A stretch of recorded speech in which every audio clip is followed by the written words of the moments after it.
Welcome to Xinyu One-on-One.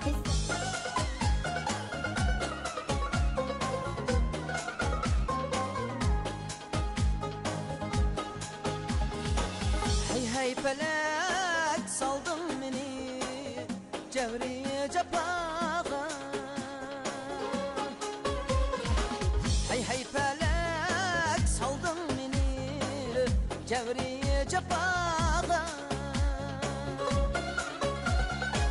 Derdim bulgaç yıkılap deme sen bir vapağa.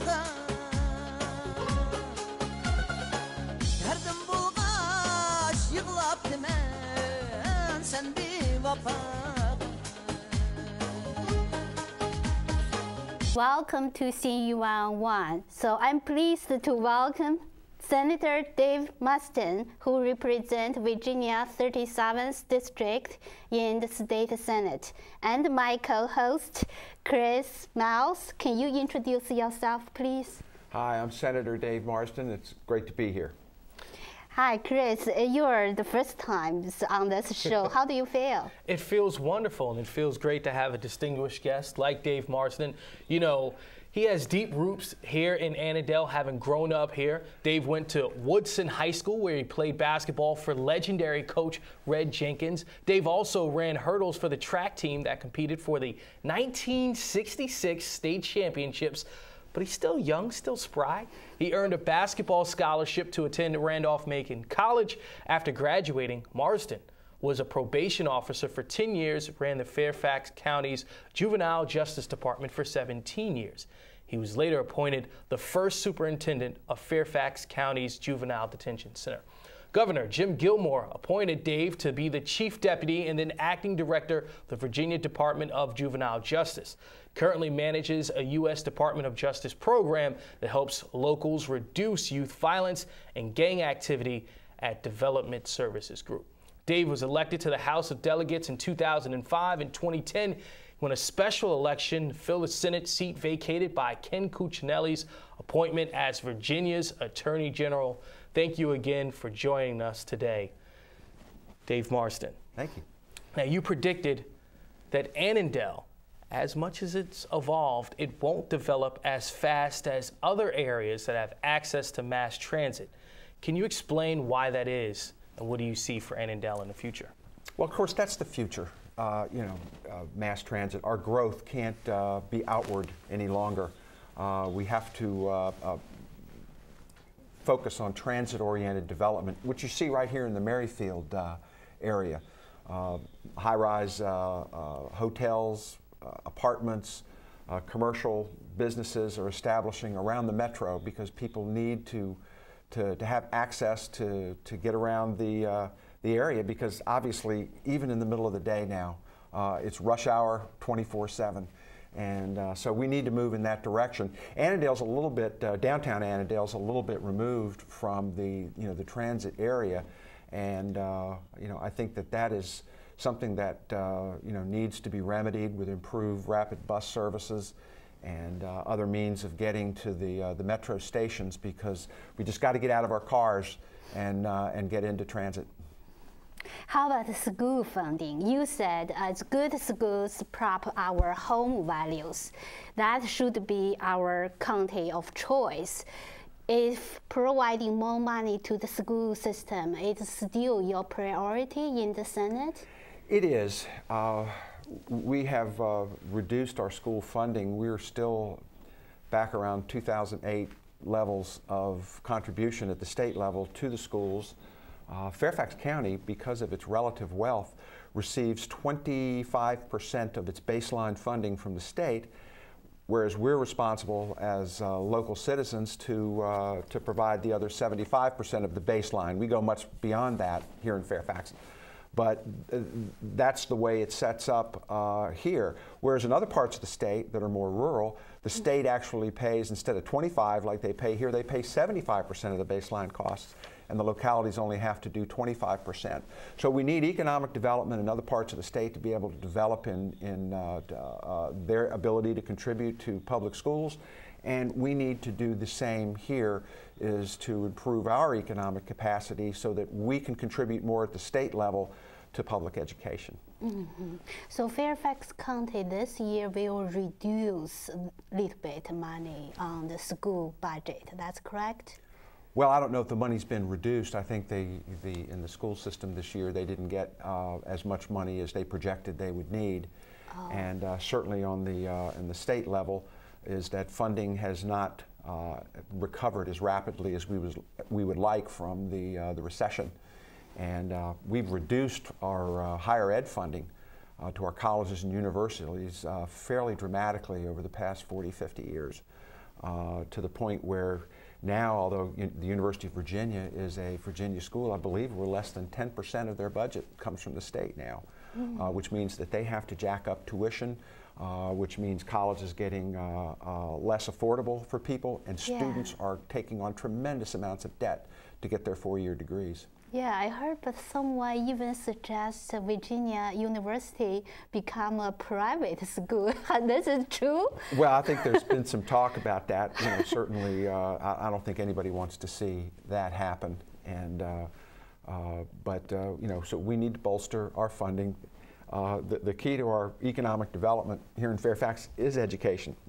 It brings businesses here because they want to locate in a place not only where they get Fairfax County's great public schools, but where their children get access to Virginia's state-of-the-art, nearly best in the country public university system. That's what attracts businesses to the Washington area. You know, if you partner up transportation, you know, education, and we try to keep taxes as low as possible, and we certainly do a pretty good job of that at the state level, then you create an environment where business will grow, we'll prosper, and Virginia schools will get better and better. Now, in January of 2014, you proposed, I guess, a bill to allow prisoners sentenced as a juvenile to petition for shorter sentences after 20 years served. Where do you stand on this now? Well, this is an interesting issue. It's a little more complicated than that. We have 22 individuals serving life without the possibility of parole in Virginia for offenses they committed when they were under the age of 18. They were usually 15, 16 years old, where no one was killed. Certainly some of these were heinous offenses, some of them not so much. Let me give you an example of a young man in Norfolk. He was 15 years old. He went into a drug party with two adults and robbed them at gunpoint. Nobody was shot, nobody was hurt. The two adults received plea bargains of, I think, 10 and 13 years, and when he was offered a plea bargain, he said, no, I can't. I'm 15 years old. I can't do adult prison time. I can't do 15 years in prison. I just can't. And he took his chances with the judge and got 148 years, which, excuse me, 143 years, which really is tantamount to a life without parole sentence. So all I want to do for those 22 youngsters in that particular situation here in Virginia is to have an opportunity after they've served 20 years of that adult sentence or have reached the age of 35 that they can get a 4-judge panel of circuit court judges throughout Virginia to take a look at how they're doing, whether they're making progress with their rehabilitation and education, and whether they're safe risks to return to the community. We have to go to those kinds of extraordinary measures in a case like this simply because we are a no parole state. We don't have parole in Virginia. So a life sentence is a life sentence. There is a provision for geriatric parole at age 62, which is very, very seldomly granted and was mostly put in place for people who were terminally ill to go home and die in peace with their families. So this is just an injustice that we have to, we have to fix in Virginia, and I am working, very hard to make that happen. Now, in this situation, what about the victims? Have you checked in with them? Well, the law that I passed creates an opportunity for victims and victims' families to come to the hearing where the sentence is being reviewed, to let them know not only what the impact was back then when the offense occurred, but what is the impact now. And many of these youngsters did some really terrible things and may not deserve to be released, even though no one was killed. They may have done some heinous things to their victims. But I think because they were juveniles when this occurred, I think we need to have an opportunity to review these to make sure that we're not putting people in a situation where they're doing life without parole when it's really not necessary for public safety. And they do have an opportunity to contribute to society and take another chance. If you start running a prison system where there's no hope, you have real problems. So what do you think the life sentences? Do you think as in the future we should let them go? No more? No, I think certainly there are a number of people who, I ran our Department of Juvenile Justice, which means I ran our juvenile correctional systems, and there were many youngsters there who committed offenses, and when you got to know them and how they live their lives, they probably are not people who can rejoin society. But we owe it to ourselves, and we owe it to our sense of justice to make sure that we're looking through very carefully at these individuals to make sure that give them a second to give them a second opportunity if they deserve it. And when we put them in a situation where there's no opportunity and no hope, that's a real problem. And you spent 17 years with these sort of young gang-related individuals. How do you reduce this gang activity? Well, it's the work I'm doing right now in 10 cities across the country with the National Forum on Youth Violence Prevention is we're trying to assist cities in coming up with a strategic plan around the reduction of violence in the 14 to 24-year-old age group, which is where most of the violence occurs. But you can't just do it with law enforcement and locking people up. You have to look at prevention. You have to look at intervention. In other words, people who are already engaged in it, being able to pull them out. So prevention, intervention, law enforcement, and reentry, making it better for people returning from institutions where they've been sentenced for law violations to ease their way back into the community. And once communities see themselves as safe places, that begins to build on itself. People come out onto the streets, that creates greater safety. People interact and know their neighbors more. They're more willing to turn people in.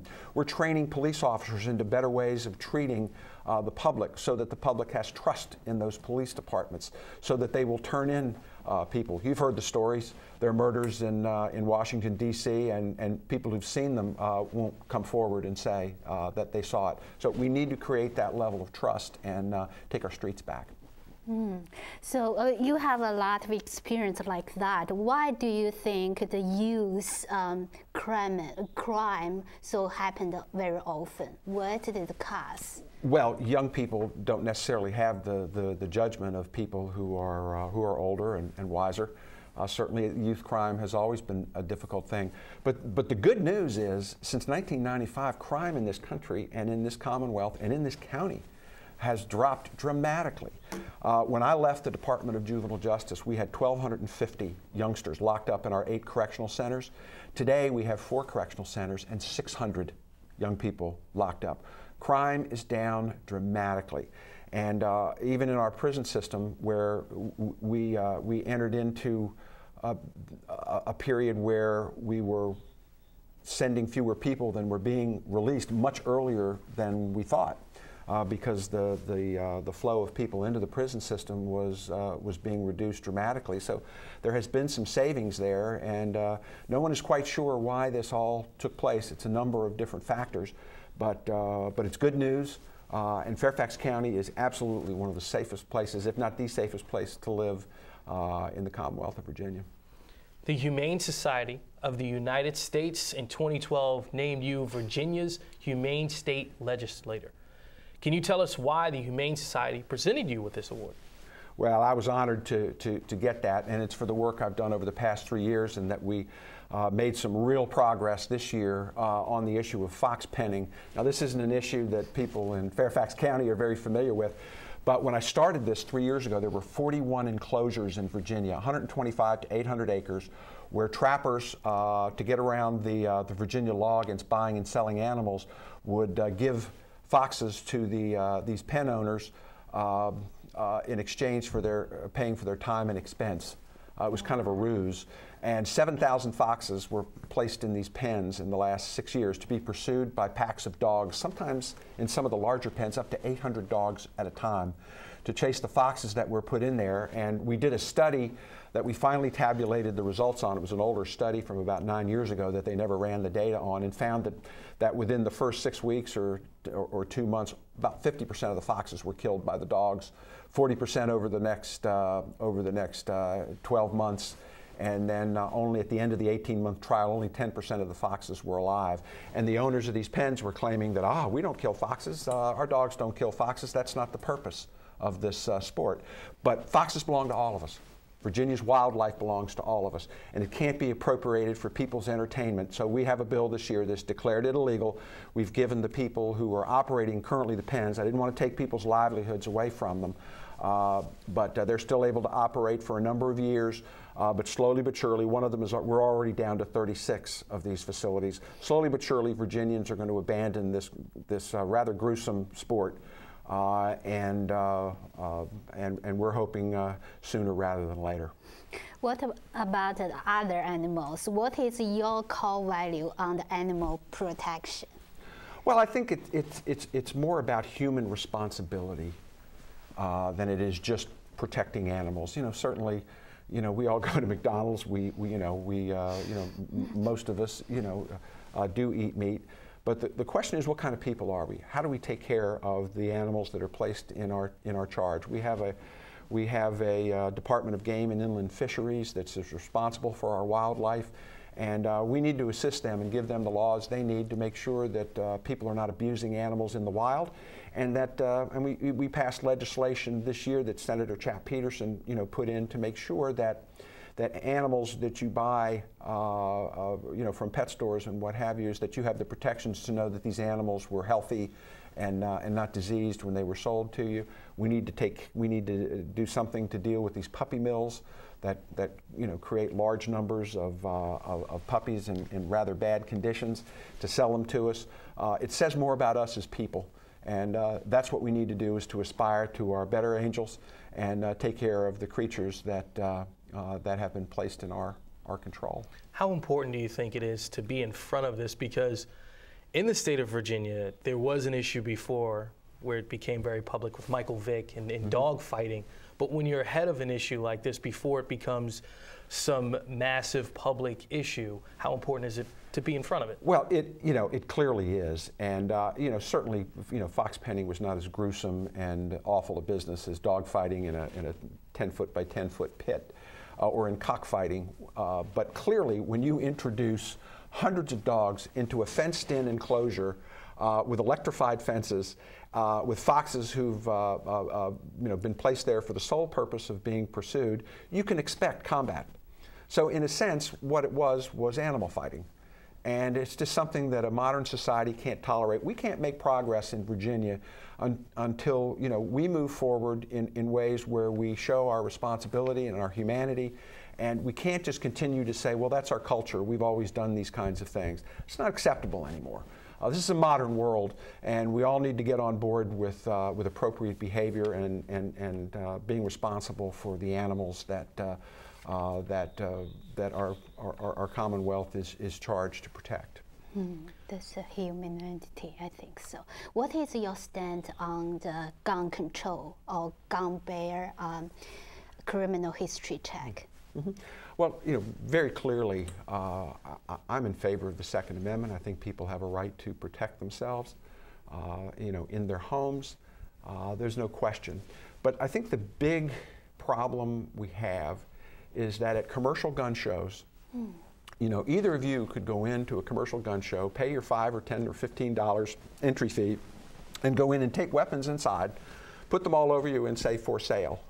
Now, all the people who are federal firearms dealer at that big gun show, they have to do a background check on anybody who buys a gun from them. But if you wanted to sell me a gun just privately, you could do that, and there would be no background check, no information. I'd just give you the cash, and you don't know whether I'm a convicted criminal. You don't know whether I have a prior felony. You don't know whether I've been adjudged mentally ill. You have none of that information, and you send me that gun. So if you're someone with criminal intent and you want to do harm with a gun, where would you go to get one? A place where they're going to do a background check, or some place where you can get without one? And I've sponsored that legislation in the past, and it is the one thing I think we need to do here in Virginia to improve gun safety. Why is this particular issue so important to you? Well, I ran our juvenile detention center, I ran the Department of Juvenile Justice, and I've seen a lot of things that most people don't.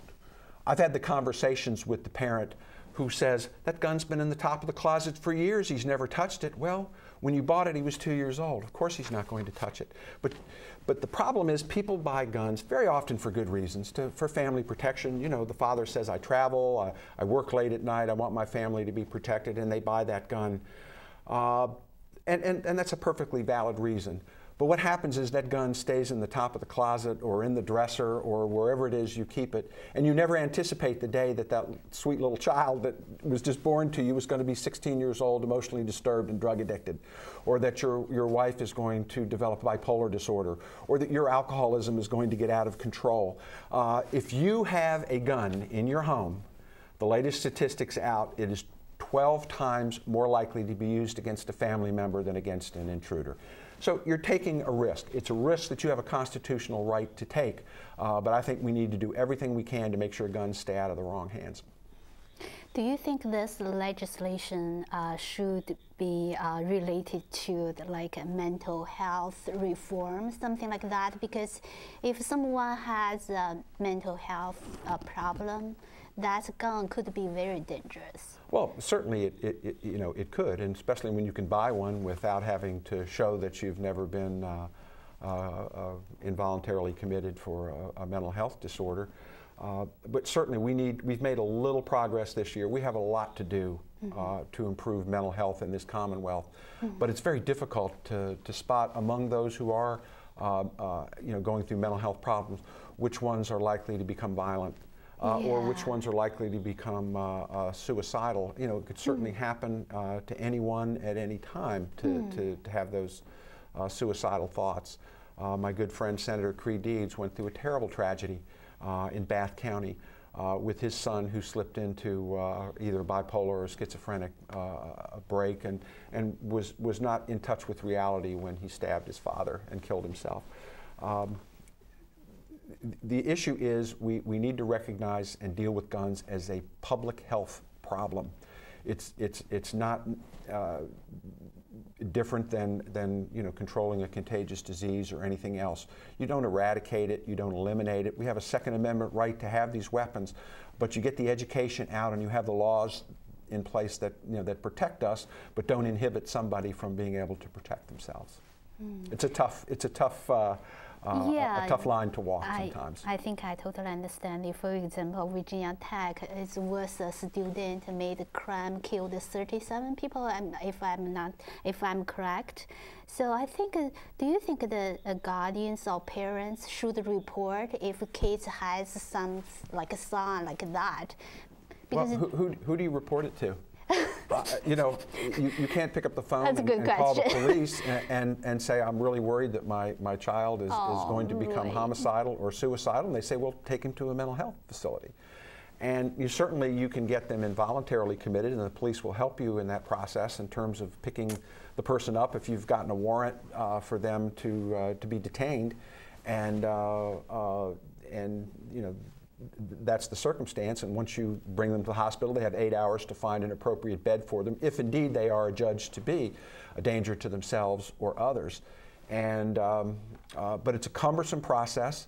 Too many parents, it's very difficult for them or for husbands and wives to take each other to a situation where they're being committed for involuntarily for a mental health disorder. If you get turned down, try going home with that person sometimes. They're not going to be real happy with you.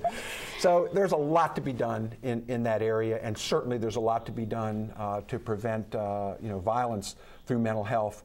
But the weapons themselves, we need to be more responsible in how we buy and sell them. During the last Senate session, you introduced legislation to align transportation services with accessible housing and other community services. What was the goal of this legislation, and how did it go? Well, it went very well. It came through virtually undefeated, if you will, in the House and the Senate. And the idea was to make sure that planning localities and districts took into account the needs of older people and the disabled, and hooking them up to transportation and services when they did their planning. You know, to make sure that you know, that if you were going to have a home for independent living for older folks, that it be near a bus line, or that a bus line runs there. Ways for people to be able to get around and to be able to access services, and you know, putting an older Virginian based facility for independent living in a rural environment. It may look pretty, but if the people can't get anywhere and have to depend on cars or other people to drive, that doesn't make any sense. They need to get to doctors. They need to get to cultural activities. They need to have full and happy senior years. And a lot of times, you know, planners leave that off the table. So we wanted to make sure that they went through that process of thinking about that when they did their planning. One of the hottest topics around the country in general, minimum wage. Mm-hmm. You proposed get it up from $7.25 to $8.25, then possibly $9.25. Can this happen? It is a difficult thing for Virginians to vote for that. You know, Virginia is a somewhat conservative state, and we believe in the free market, as do I. But guess who just joined me in a pitch for increasing the minimum wage in this country? Mitt Romney. God bless you, Mitt. It is, you know, it is a critical thing to do. I told a story when I presented this in front of the House before they killed it on a pretty much party line vote. It's an old song that was written years ago by a group called the Kingston Trio. It was called Desert Pete. And Desert Pete's an old guy who lives in the desert, and in his little area where he lives, there's a pump. And it looks like heck. It's just an old dried out pump and what have you. And underneath a rock, he keeps a bottle of water. And he says, look, if you've come across this, this is a good pump. There's water down below. You need to prime it with this water. I know you're thirsty and you want to drink that water right now, but you need to prime the pump. And I think that's what's going on in this country right now. We want to drink the water right now because we just don't have the confidence about tomorrow. But just like Desert Pete, you better add the water to the pump, prime it, get it going, and we'll have the water we need. We need to raise the minimum wage because we need customers. We need people who do more with their money than buy food and put a roof over their heads, which is almost impossible on $7.25 an hour, I might add. Had we indexed the minimum wage for inflation in 1974, it would be $10.50 today, $1.50 more than I'm proposing 2 years from now. So we would be in much better shape. And this Medicaid expansion argument we're having right now in Virginia, if we had a livable wage of $10.50 an hour, people could afford Obamacare. We wouldn't be going through this Medicaid expansion. We create these problems, and then we get in the way of solutions to them. This is the simplest, best thing we can do to provide for families. We just need to do it responsibly, carefully, get the numbers right, increase it at the right level so as to not create unemployment. Mm-hmm. What is your stand of Medicaid expansion? Do you think we must do it in Virginia? We have to do it in Virginia. It is just so clear. What we've proposed in the Senate is very different than Medicaid expansion in other places. We call it Marketplace Virginia. This is $1.8 billion that would be available to us next year to provide insurance for people who fall in the gap between regular Medicaid and Obamacare, being able to afford Obamacare. It's about 400,000 Virginians. What we're doing right now in our hospitals, we provide indigent care, and the federal government pays the hospitals to do that. They're called DISH payments. And the hospitals are no longer receiving those payments. So we were going to replace it through this Medicaid expansion with insurance for people to use in the hospitals. But if we don't do that, these hospitals are going to start to close. It's a real difficult circumstance for them to be in, because under our law you can't refuse somebody emergency care in a hospital. But we need to get people out of expensive emergency room care and into private care where they can go see their physician instead of going to the emergency room. And many times we think there'll be somewhere between 250 and 950 people die next year because they don't have insurance and they wait too long to get to the emergency room. Wow. They need to be served by doctors out in the community. We'll create jobs doing this. It's money that we're already paying to the federal government in increased taxes this past year. It was designed for us to pay for this.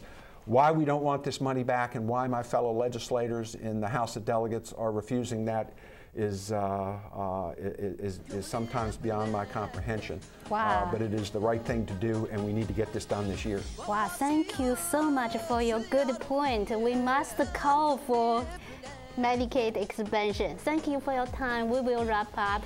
Thank you for watching. We will see you next time. Bye-bye.